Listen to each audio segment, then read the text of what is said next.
hasta ese 7 de octubre existía una doctrina israelí, que tal vez en parte sigue existiendo, que se habla sobre, visualiza la amenaza desde un punto que para mí, desde hace mucho tiempo, mucho antes del 7 de octubre, digo que es una visión equivocada de la amenaza.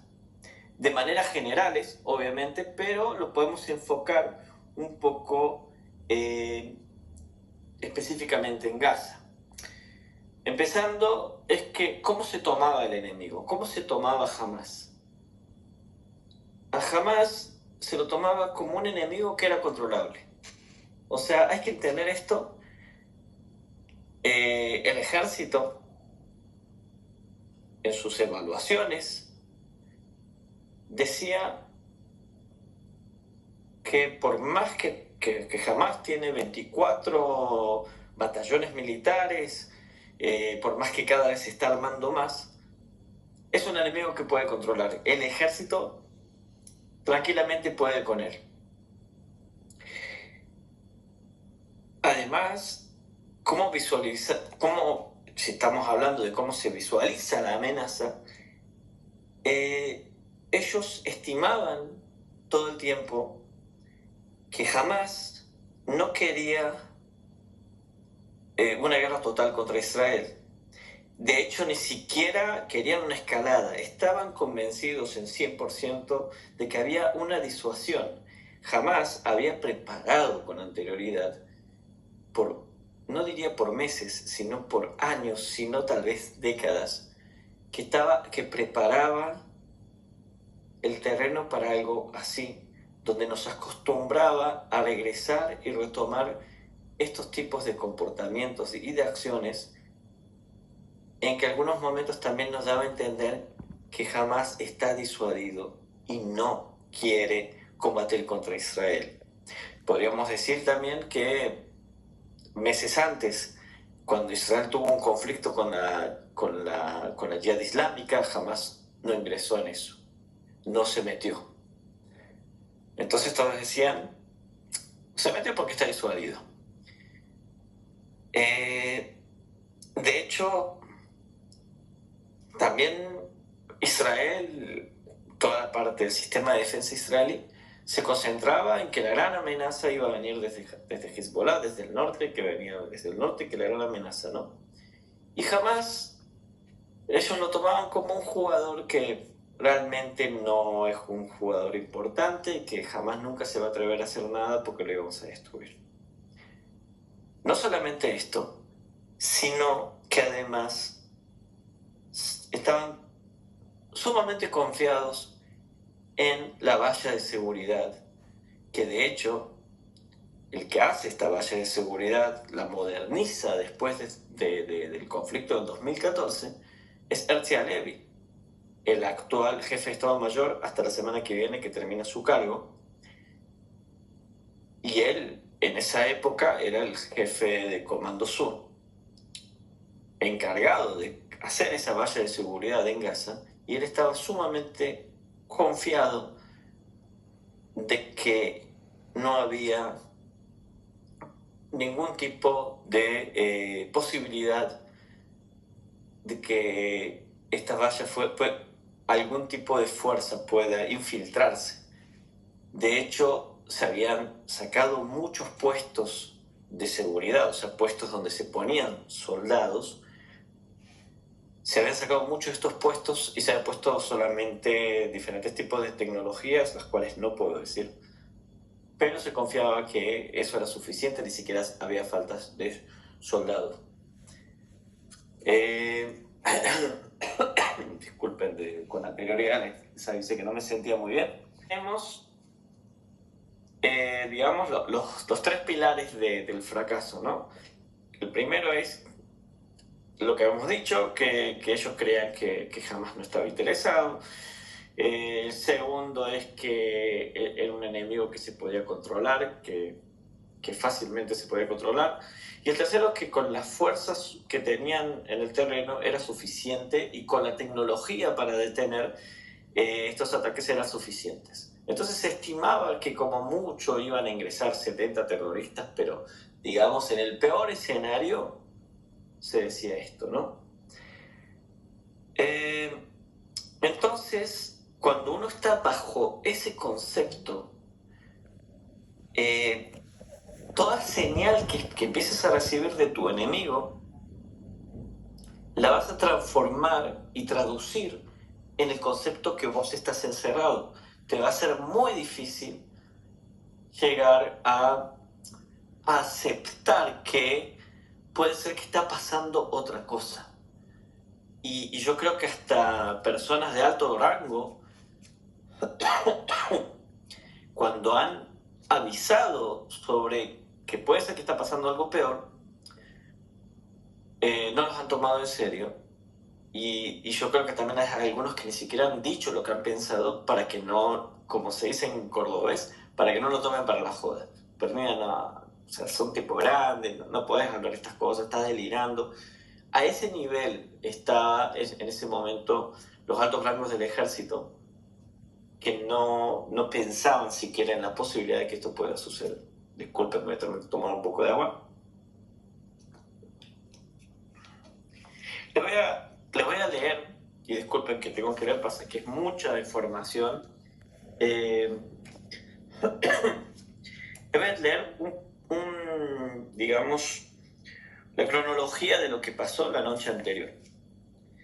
Y esto empieza a las 9:30 de la noche del 6 de octubre, viernes a la noche. Hay un descubrimiento de tarjetas SIMs israelíes en celulares de miembros de Hamas. El Shabak, el Shin Bet, el Servicio de Seguridad de Israel, o sea, de inteligencia israelí interna, detecta decenas de tarjetas de SIM israelíes activadas en los teléfonos de terroristas de la unidad Nukba, la unidad que al final ingresa al territorio israelí el día después. Este descubrimiento fue reportado inmediatamente a los oficiales de inteligencia del Comando Sur y de la División Gaza. Y estos llegan a la conclusión de que este tipo de actividad ya había ocurrido en el pasado y no se toma ningún tipo de medida de precaución. O sea, ¿se acuerdan lo que les dije al principio? Jamás nos venía durmiendo, nos venía preparando. Van a escuchar eso de que ya había pasado muchas veces.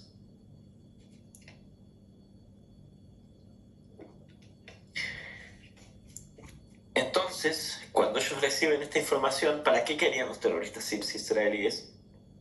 Para tener señal una vez que estén en territorio israelí. Esta situación es algo que ya tendría que haber, desde ese momento, tomado decisiones en el terreno de que hay que empezar a movilizar ciertas tropas que ya están en el lugar y sin embargo, todo lo contrario. Hasta los tanques que estaban en esa noche todavía patrullando, se los regresa a las bases.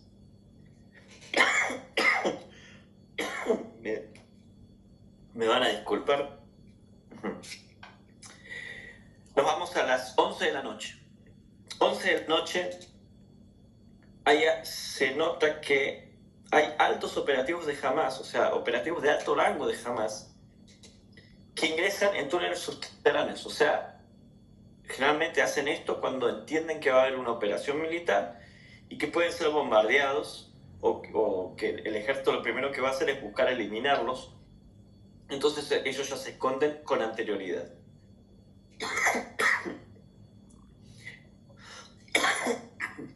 Estos nuevos informes indicaron que la inteligencia indicaron que varios miembros de Hamas están ingresando en túneles, pero la evaluación militar fue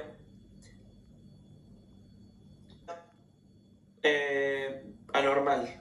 O sea, que es una práctica. Una vez más, se ignora, y no solamente se ignora, sino que no se está conectando una cosa con la otra.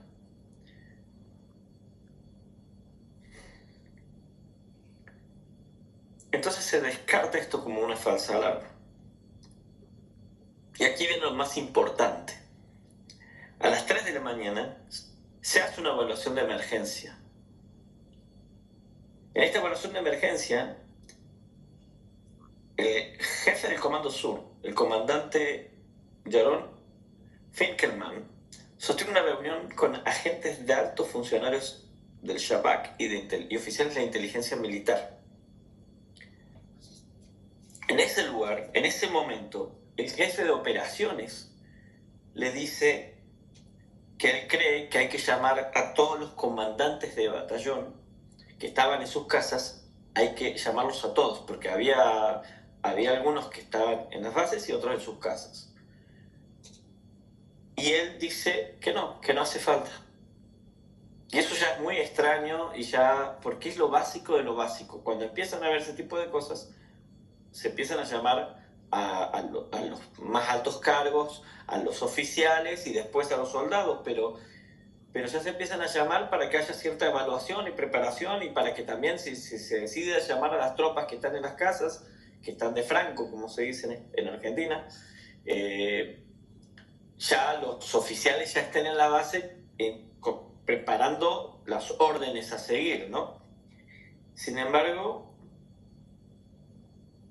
se dice que no. En esta reunión se proponen 3 escenarios.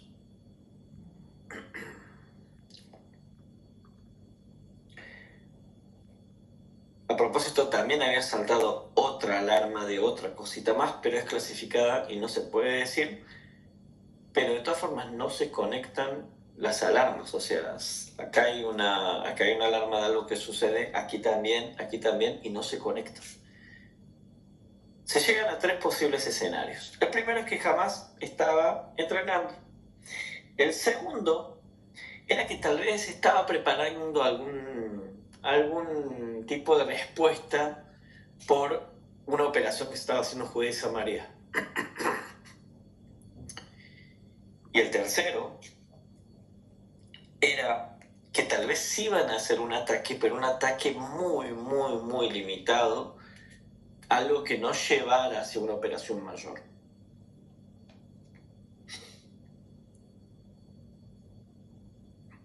Diez minutos después,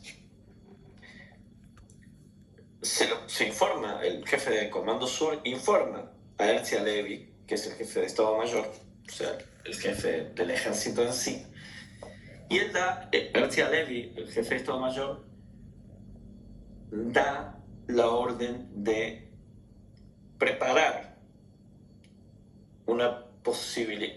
para una posibilidad de infiltración por aire y por mar, preparar una respuesta rápida, incluyendo la eliminación de altos mandos de Hamas, pero eso es una preparación. También se concuerda que de todas formas no hay que llamar a los oficiales que están en sus casas, y se dice que se va a hacer una evaluación de nuevo a las 8:30 de la mañana. O sea, están totalmente convencidos de que no iba a pasar nada. Otro dato que salta también es que el jefe del Shabak, de la Shin Bet,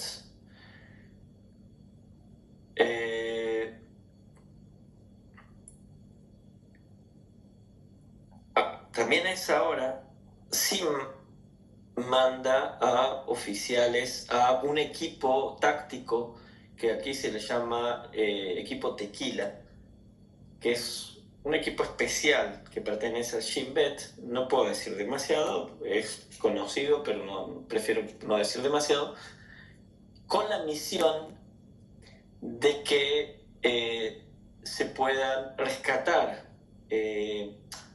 a trabajadores del Shin Bet que estaban en las cercanías de la Franja de Gaza, que estaban en las bases militares cercanas a la Franja de Gaza, para poder rescatarlos si hay un ataque de gran envergadura.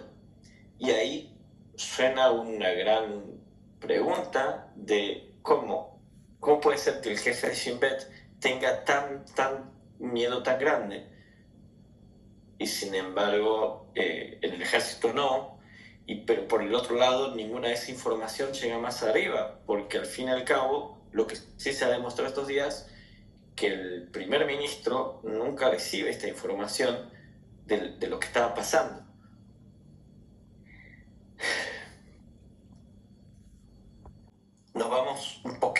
más, una horita más, 4:00 de la mañana, de la madrugada. Graciela, te voy a pedir por favor que no escribas preguntas hasta que pida que sí sean preguntas, porque si no me distrae y me pongo a pensar en cómo responderte.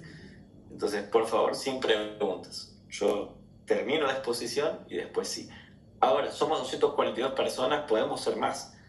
Si apretan el like, que ahí creo que en la barrita de abajo tiene la opción por poner like, va a llegar a más personas. Bueno, nos vamos a las 4 de la mañana. Se da una orden de movilizar helicópteros que están en la base de Ramat David, en el norte, y se los baja a una de las bases del sur. No está muy claro si al final esa orden se acota o no. Hay una contradicción, ya que pilotos de Apache del 7 de octubre dijeron que ellos salieron de una base del norte. En el video anterior también les explicaba eso. Acá hay una contradicción. No sé qué pasó con aquellos pilotos del sur. Puede ser que los pilotos que estaban en el sur, no sé, porque eso contradice mucho otro informe. Hay que ver realmente qué pasó ahí. De todas formas, lo más importante es que, por más que mientras tanto los altos mandos hablaban de esta situación, el comando de la división Gaza, hay que entender que la división Gaza, que está cerca de Reim, que están ahí en Reim, el comando de la división Gaza es la encargada de la defensa de todos estos kibutzim. O sea, la encargada de la defensa de la misión de cualquier tipo de infiltración terrorista es justamente de este comando.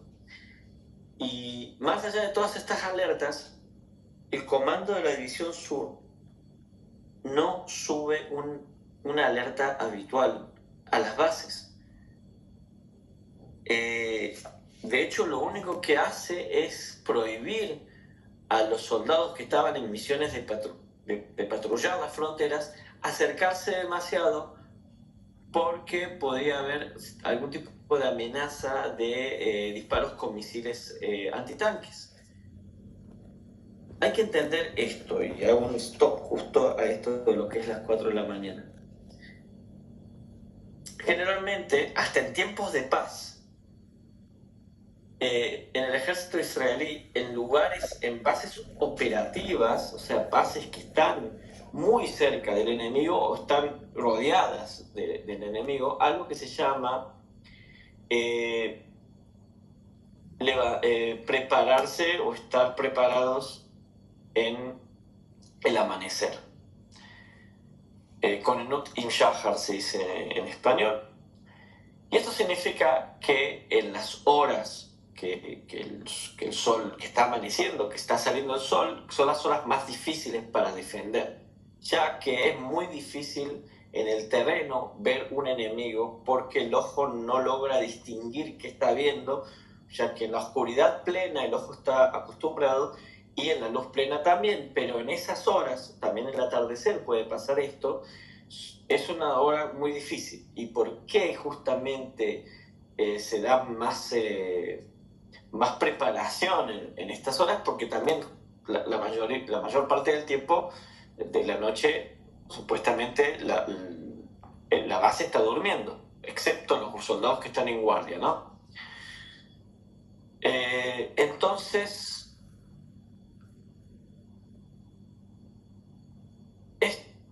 esto es una norma que no se empleó este sábado a la mañana. Y por más que había alertas, ni siquiera se advirtió a los oficiales encargados de esas bases de que todos tienen que estar despiertos de la mañana. Y esto cambia mucho la situación de cómo fue el 7 de octubre, porque de haber estado los soldados despiertos, ellos tienen que estar despiertos con su equipo cerca. Al haber recibido la alerta, en vez de haberlos sorprendido, muchos en pijamas, con un arma, con un solo cargador, otros en sandalias combatiendo o en ropa interior, todos hubieran estado vestidos con el equipo muy cerca. Entonces si pasaba eso, se ponían el equipo y ya tenían cada uno un chaleco antibala, equipo con entre 4 a 6 cargadores, granadas, y además, si se hubiera subido la alerta como se debería subir, también hubieran tenido un equipo más pesado que tiene que ver también con otros materiales y herramientas que podrían haber ayudado en detener la mayor parte de la situación. Esta orden no se da.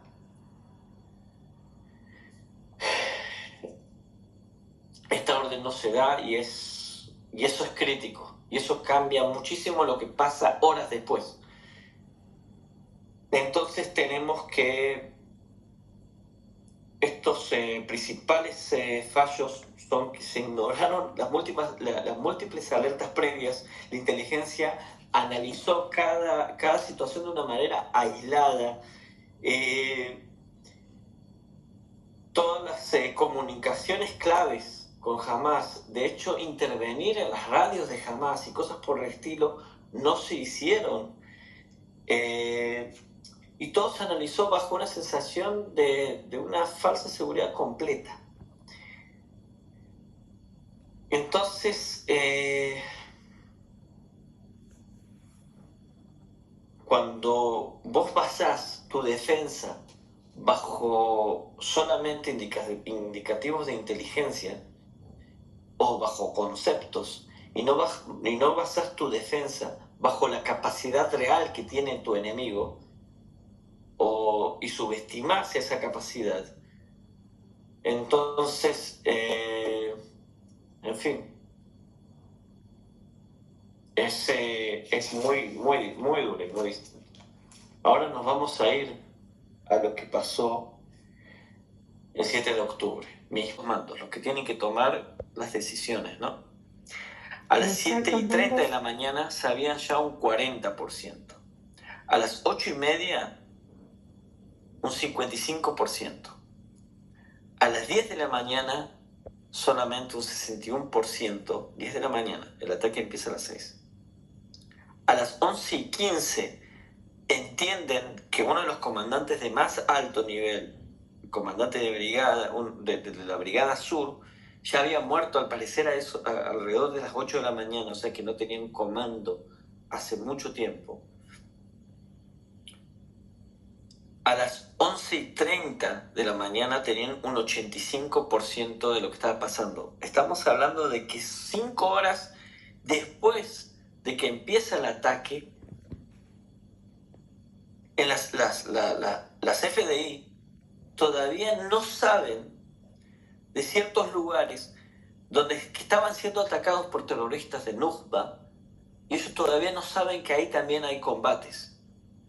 Y es una de las razones por las cuales los civiles en los kibutzim que fueron atacados no entendían por qué no llegaba ningún tipo de ayuda. Y era porque el ejército ni siquiera sabía que ese lugar estaba siendo atacado. Tenían solamente un 85% de la información. No estaba llegando información del terreno.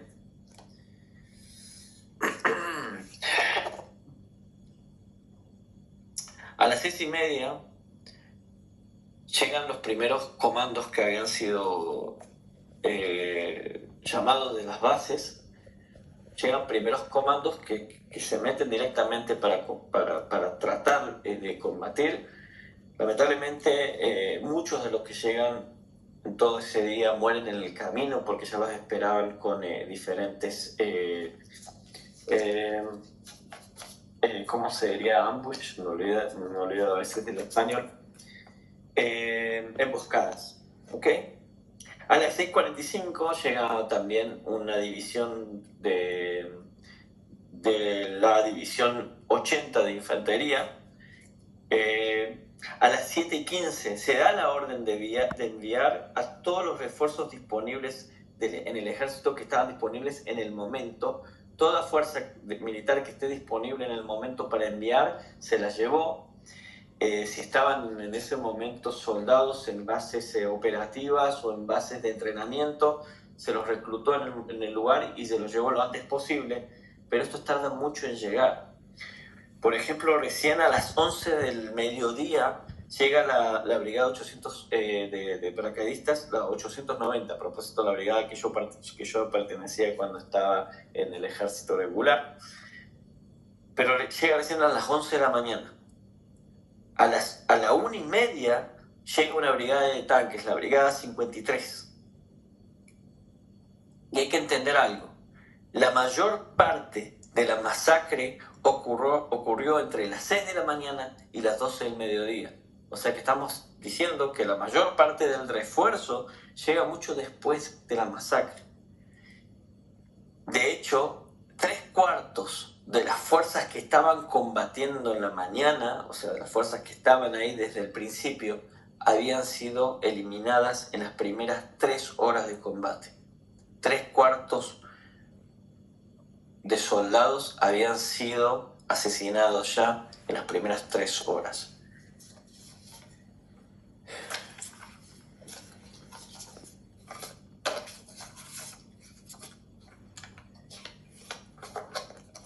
Esto es la primera parte de el análisis que se está, la investigación que se está dando a la luz.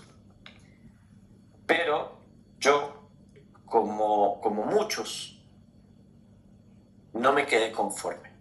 A ver, yo creo que a mí me parece más, yo no sé si llamarlo encubrimiento, pero a mí me parece más como intentar mostrar solamente una cronología de cosas que pasaron, visión crítica real de los acontecimientos y también de un intento real de investigar en qué estamos fallando para mejorar, sino no es el ejército que yo conozco, por así llamarlo, en el cual siempre que salimos a una misión, después nos sentamos y empezamos, también cuando volvemos súper cansados, nos sentamos y empezamos a recapitular todo lo que hicimos, por qué haríamos mejor, en qué fallamos, y esto, ¿para qué? Para que la próxima misión salgamos mejor. Voy a leer algunas cosas que escribí, pasa que no logro recordar todo, pero acá no veo un informe exhaustivo de lo que es una revisión crítica. Se concentra mucho de la noche anterior, no habla del fallo sistemático. Muchas de las cosas que he hablado yo del fallo sistemático es una conclusión mía, pero en el informe mismo que se da a la luz no está esto. Hay que entender algo.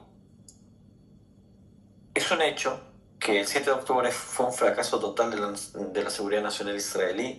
Eso no es ser provocativo ni nada. Y esto incluye a todos.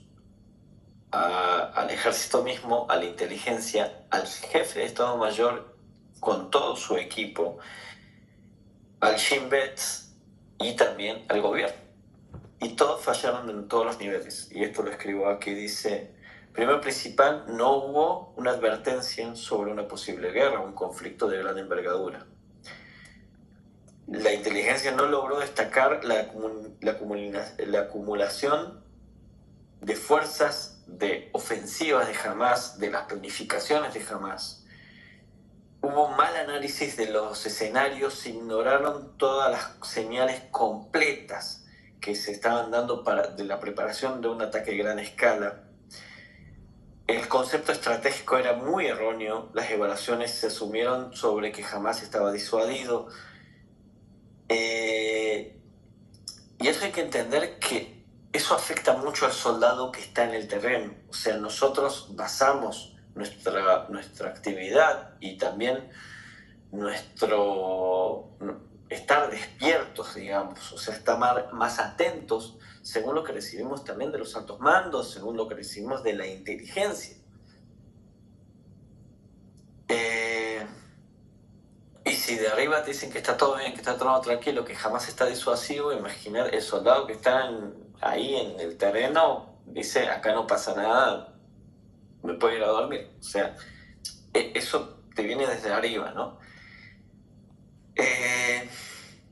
Hay que entender algo importante, que esto no colapsó de la noche a la mañana. Esto es el resultado de una política de seguridad de décadas. Y no es solamente un gobierno, son varios gobiernos, son varios altos mandos que se han cambiado con el tiempo.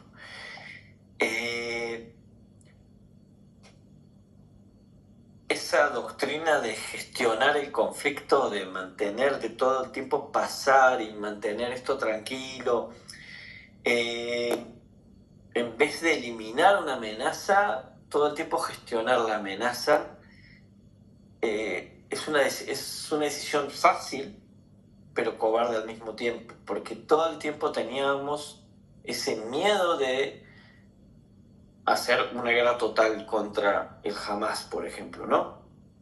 Entonces, en lugar de una victoria decisiva, los gobiernos israelíes, pero estoy hablando de los gobiernos israelíes desde los años 90 hasta ahora, junto con el Estado Mayor, siempre empezaron a adoptar más y más políticas de gestión. O sea, evitar todo el tiempo una guerra total para restaurar la calma. Todo el tiempo restaurar la calma. O sea, reducir la amenaza, pero nunca eliminar realmente la capacidad militar del enemigo. Jamás. Hay que entender que es un escenario que era totalmente probable. Y la destrucción de Israel. Y al final fuimos más inteligentes en reaccionar de lo que ellos esperaban, sí. Pero no es imaginario el escenario de Hamas para nada, menos después de lo que logró el 7 de octubre.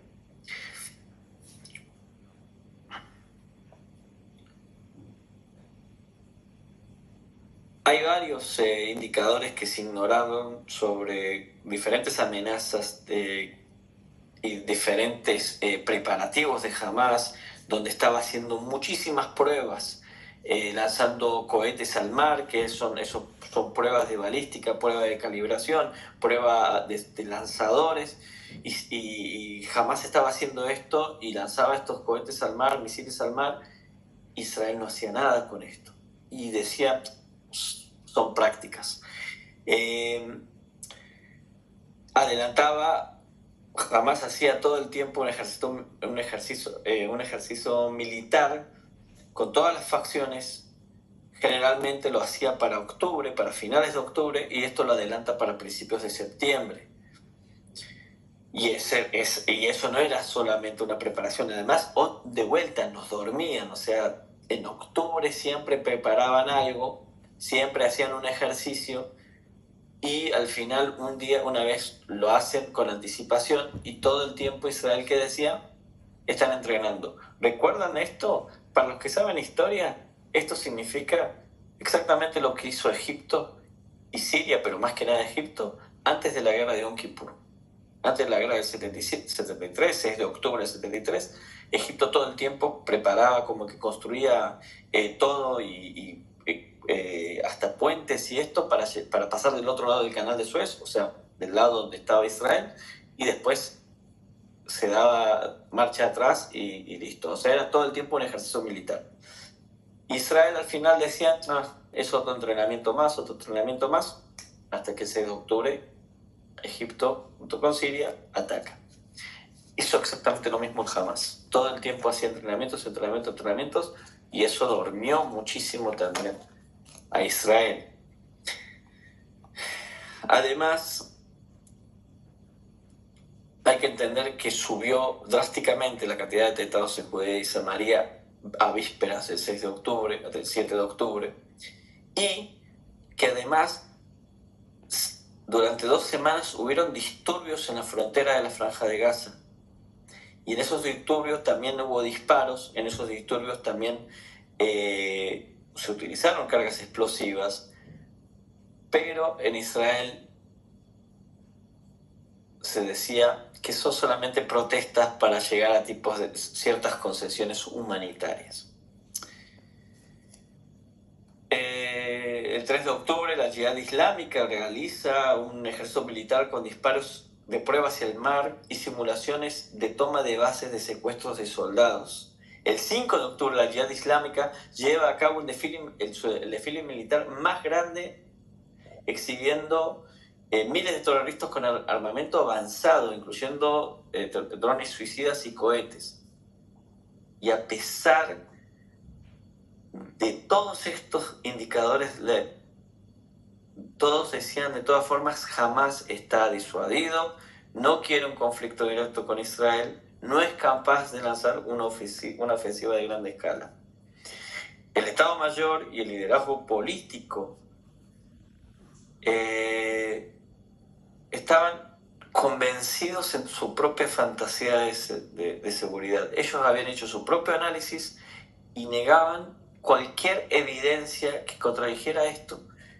Y de hecho todos los que daban y decían, que eran muchos, que decían que esto iba para peor, que jamás iba a ser tal cosa, los trataban o de personas extremistas, de extrema derecha algunos, o también los trataban de personas que querían asustar a la gente, a la sociedad israelí.